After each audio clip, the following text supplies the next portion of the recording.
안녕하십니까. 경기 비즈니스센터 로스앤젤레스 김덕수 소장입니다. 코로나 바이러스로 국내외 환경이 어수선한 가운데 미국도 그 영향이 점차 확대되고 있습니다. 내추럴 프로덕트 쇼, 인터내셔널 홈 하우스웨어 쇼, ASD 쇼가 연차적으로 취소되고 트럼프 행정부에서는 경기 급감을 우려하여 통화 정책과 재정 정책을 대대적으로 내놓은 상황입니다.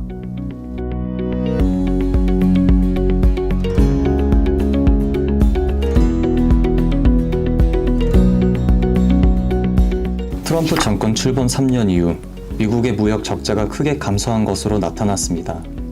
2018년 대비 2019년 한미 교역량은 2.7% 증가하여 미국의 총교 역량의 약 3%를 기록했지만 순위 변동 없이 6위를 기록하였습니다.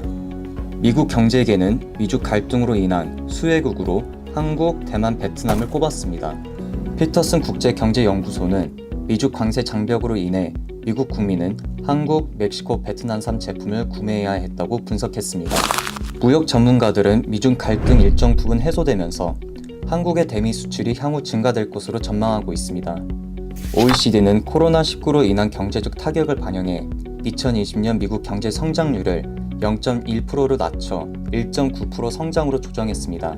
내리 커들로 백악관 국가경제위원장은 코로나19로 인한 위험성과 상황이 빠르게 변할 수 있다고 설명했습니다. 파월 미국 연방준비제도 의장은 미국 경제 기반은 여전히 강하지만 코로나19 확산이 경제에 점차 발전하는 위험을 가하고 있다고 지적하고 연준은 경제 지원하기 위해 적절하게 도구를 사용하고 행동할 것이라고 밝혔습니다. 유의사항으로는 현재 코로나19에 따른 미국 경제의 부정적 영향은 불가피할 것으로 전망됨에 따라 미국 진출 전략 수립 시 미국 및 글로벌 경제 상황에 대한 고려가 수반돼야 할 것입니다. 연방준비제도가 기존 금리를 1포인트 전격 인하하였습니다. 이로써 미국의 기존 금리는 기존 1%부터 1.25%에서 0%부터 0.25%로 내려갔습니다.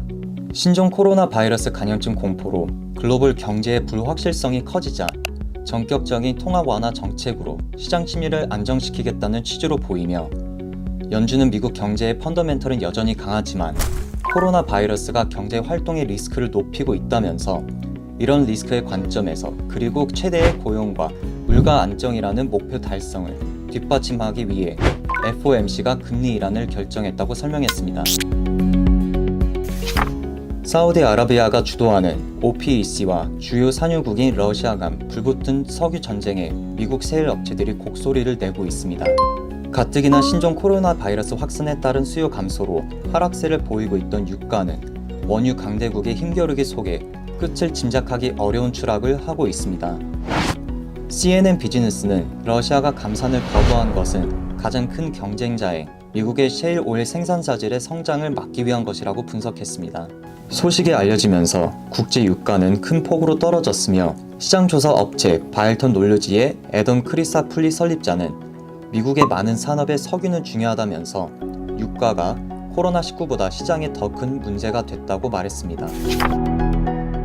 트럼프 미국 행정부가 신종 코로나 바이러스 감염증과 관련해 한국에 추가적인 제한 조치가 없을 것이라고 확인했지만 팬데믹 우려에 따른 대미 항공편 셧다운 가능성이 대두되면서 정부와 기업들의 대책 마련이 분주합니다. 헤럴드 경제에 따르면 미국의 입국 금지 조치가 현실화하면 국내 산업 기반이 위협받는 초유의 사태를 직면할 것이며 여행 금지 조치가 시행되면 양국 국민과 기업, 경제에 심각한 타격이 유발할 수 있기 때문에 절대 금지해선 안 된다는 말이 나왔습니다.